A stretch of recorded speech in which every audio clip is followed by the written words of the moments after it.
Men, what are some things women think we like but couldn't be more wrong about? Viewers Edition. Story 1. Some of the male takes on these are kind of the reason ladies are evasive in the answers. Gotta create a receptive field of play if you expect her to turn up to bat. I do have a couple of fun advice tips and relatable comments about some of this stuff. I am, believe it or not, moderately attractive to the conventional standard.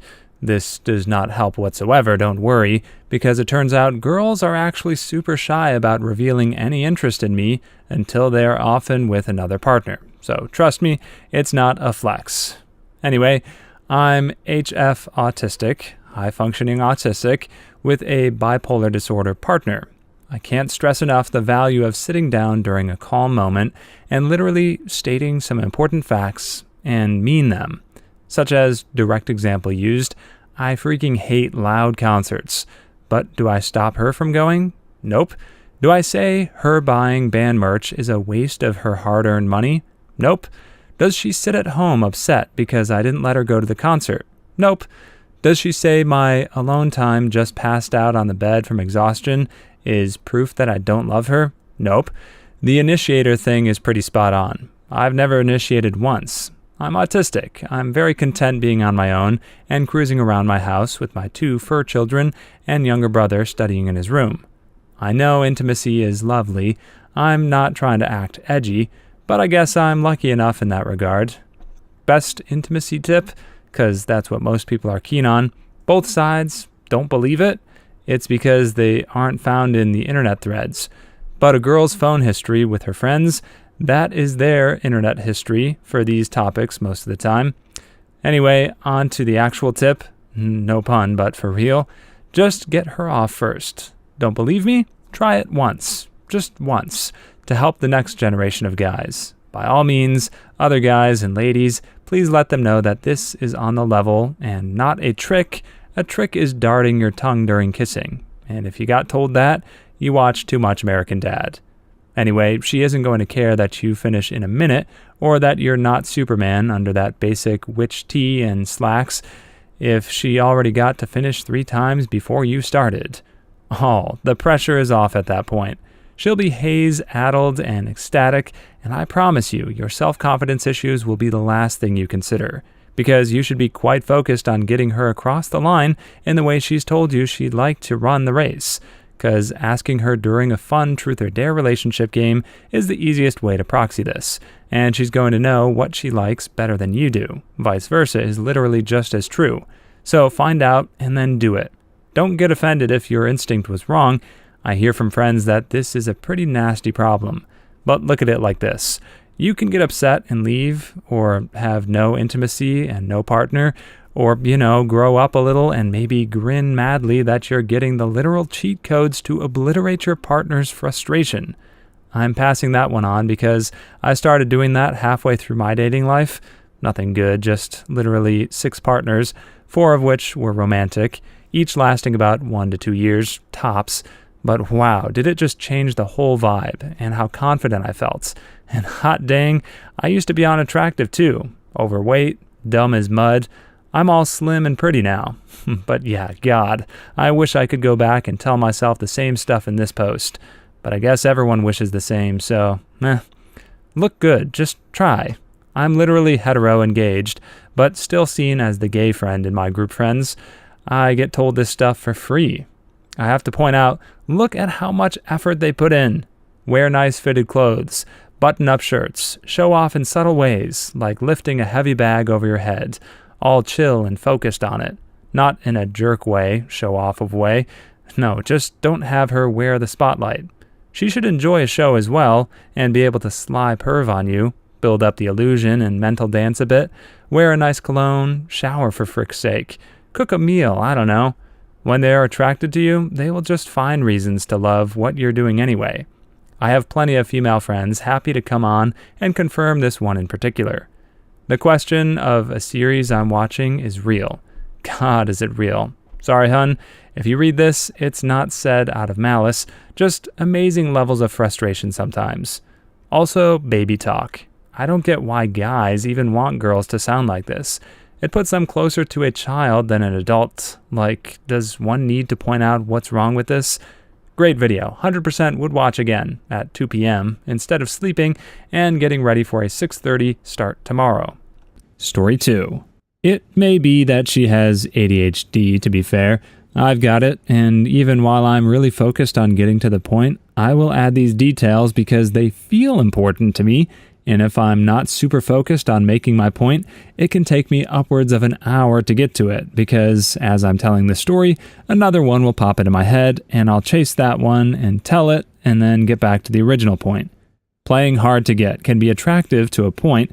I think playing hard to get has developed to the point that some people will block others while playing hard to get, when really it should be more of a, if he really is interested, let me take one small step back and see if he's willing to match that. And once it's confirmed, then that's where it stops. By one small step, I mean something like not being able to have a date 1 week when he asks to see if he's willing to wait 1 week to ask again, or something like that. Something really small, not all this blocking and expecting a goddamn email or break-in. I feel like the point of it originally was to A, confirm interest, and B, increase interest. I feel like it was meant to be that whole dating advice thing of right at the start of a relationship, always try to end conversations on a high note so they will want to talk to you again, instead of letting them fizzle down till both parties are standing around looking for something to talk about and or leave. Story 3. Hints can always have dual intentions, and for safety reasons, most men value the risk of being wrong over the chance of being right. For example, hunting the guy should chase you. Guy can assume 2 things. Number 1, this girl wants me to chase her to show I prioritize her. Or number 2, this girl doesn't want me to approach her as much as I'm doing, so I'll leave her alone so I don't come off as a creep. And the issue is most guys have been in or know a guy who's been in both situations, where the exact same hint meant 2 entirely different things, and where the risk of misjudging a situation is simply way too great for guys to act on said hints the way you might want them to. For every time you want a guy to act on a hint you dropped, there's another girl who'd report him to the police for acting the wrong way. So between not wanting to take chances out of respect for you and also simply not being bothered to play any mind games, most guys just don't do the whole hints thing at all. Guys spend most of their life around other guys, where mind games and hints aren't a part of natural communication. Seeing and perfectly understanding hints and between the lines intentions is like a foreign language, literally. You don't walk up to a foreigner and expect them to understand perfect English either, right? You ask them, do you speak English first, before you open up a full conversation with them. Story 4.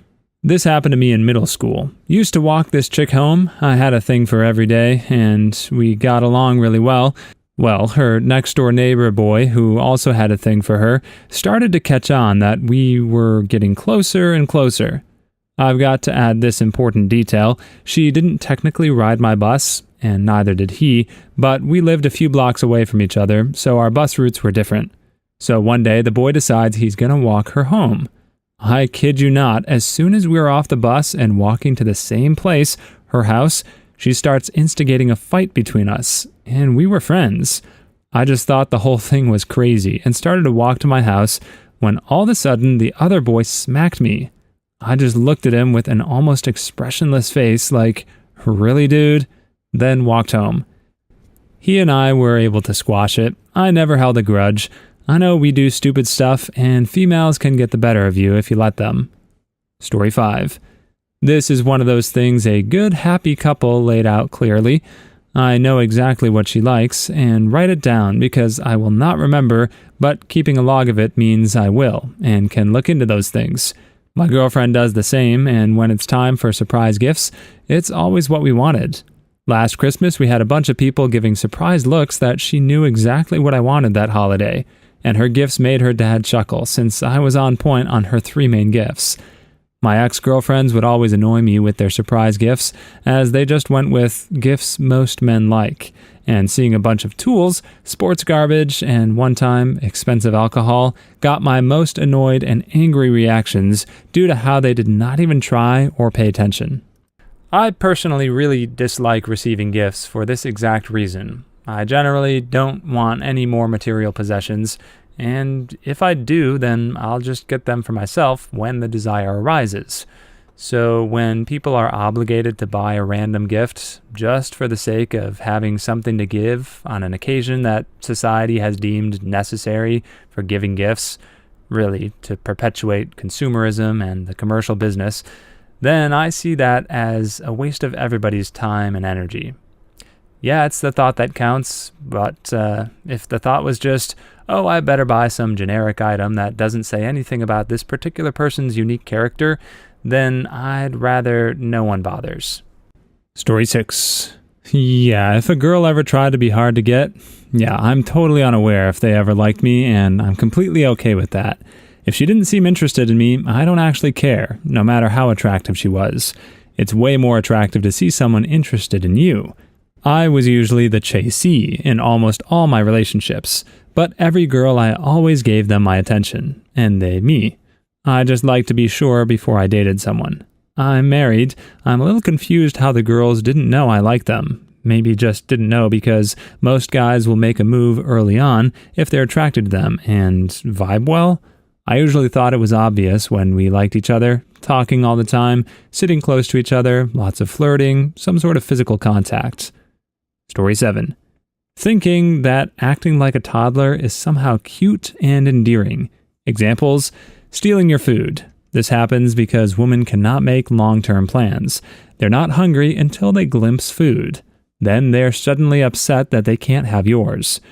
Stealing your clothes and then not giving them back. They like our pheromones. If you want to have my pheromones, get them from the source. The silent treatment. People who are unable to communicate their thoughts and wishes verbally are akin to toddlers. Expecting men to mind read. See the point above. Asking if they look good or bad in something. If you ask me something like that, you are getting the truth, not what you want to hear. People who live on their emotions 24/7 have an undeveloped brain and are therefore akin to toddlers. Story 8. I remember sharing my interests in music with a girl. We are the same age, and this happened when we were both about 10 or 11, and it was super obvious she had a crush on me. Anyway, she was into pop music, and I was a 10-year-old edgelord who wasn't afraid to tell her that her taste in music was awful and showed her the music I liked instead. Very cringe. But the next day we hung out, she told me she was listening to that kind of music now, which I also found to be cringe at the time. Trying to navigate relationships as a kid on the spectrum is so confusing, and my comments were manipulative as heck. She's now married, and they live together, so I'm very happy for them. Story 9. It's a jerk move to complain about your girlfriend caring about what you're interested in, and if asking so many questions is an issue, nicely say, "Hey, I'm not sure. It's a lot to explain. So can you talk a little less so we can both focus on it more together?" Perfectly nice and reasonable response without sounding like a jerk. So many things can be solved by just communicating nicely instead of fussing the second something gets on your nerves. If you put it nicely, actually nice, not "I was being nice," and she gets an attitude, chances are that's not the only thing she gets unreasonably upset about. So that's her being a butthole issue. Just communicate, and a normal girlfriend will understand that. Story 10. On the mystery one, I feel a slightly more accurate way of putting it is that what makes mysterious attractive is the possibility of figuring the mystery out. So being mysterious just to be attractively mysterious misses the point. We may like mysterious women, but it's more about the chance to end up one of the few people who understand her than it is about her being mysterious. The same holds true with many hard-to-get types, such as ice queens. It's not the effort itself, but how exclusive said effort implies the reward is. So if, number 1, the effort isn't rewarded, or number 2, the effort outweighs the reward, and or number 3, the reward can be gained by others with less effort, it loses its appeal. I did not know what an ice queen was, so I looked it up. It's a beautiful but heartless woman. My initial thought was that an ice queen would go with an ice king, but if you're at all familiar with Ice King from Adventure Time, then you'd know Simon is certainly not a heartless man. Story 11. Another reason to explain why women don't take the simple no to be a serious enough answer may be that they are wary of their surroundings in childhood so as to not make someone in their young life explode at them. They were probably verbally and mentally abused, and that insecurity stayed with them. They now don't believe in a simple response of no to their questions. It can be difficult, but be stern about telling them that you dislike the way they keep asking you again and again when you give them a good reply. One response I would say not to use on them is telling them to stop being insecure if you want to keep the friendship or relationship. Best of luck to you. Story 12. Tell that girl you will actually start being angry and annoyed at them if they start doing that. For women, the reading of facial emotions is a big deal. If they cannot seem to grasp what the emotion is on your face, they will feel like they are being the issue and continue to ask or straight up assume. Because reading facial emotions is a big part of why women do this. It's okay to be open about angry emotions and tell them you may just have an upset resting face so that they stop asking. This may not be true with all women. It can be rather annoying for men. Story 13. Jumping to him thinking she's a vapid witch is quite the jump from the statement in the video, I'd say. He just doesn't sound like someone interested in a luxury lifestyle, and therefore not interested in a partner, that is. There's nothing wrong with either, but if you highly value practicality, you're probably less likely to be interested in someone who's into collector items. That being said, I think he was more speaking on the premise than a very literal, I'm basing the entire person on this one thing. Also, I'm not really understanding the insecure argument here. I didn't really get that perception from his comment, honestly. Story 14.